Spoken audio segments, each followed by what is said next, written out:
Unlock a seamless reading experience on any device by mastering text responsiveness in Webflow, starting right now.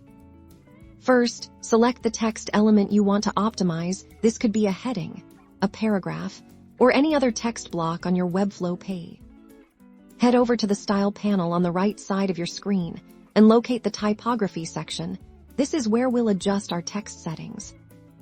Now, let's tackle font size. Notice the icons at the top of the font size control. These represent different breakpoints: desktop, tablet, and mobile. Click on the mobile icon. With the mobile breakpoint selected, adjust the font size to something more manageable for smaller screens. A good rule of thumb is to reduce it slightly from your desktop font size, ensuring it remains comfortably legible without feeling cramped. Next up, line spacing, or line height. Much like font size, we want to optimize this for mobile. Click the mobile breakpoint icon again.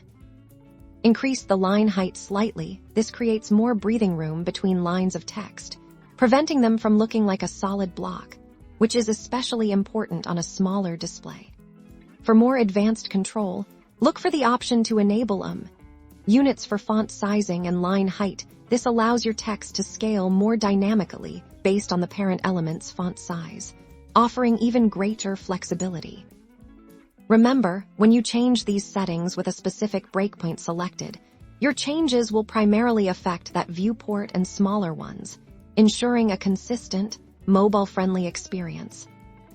By adjusting your font size and line spacing for mobile, you guarantee your content is easy to read and visually appealing for every visitor, no matter their device.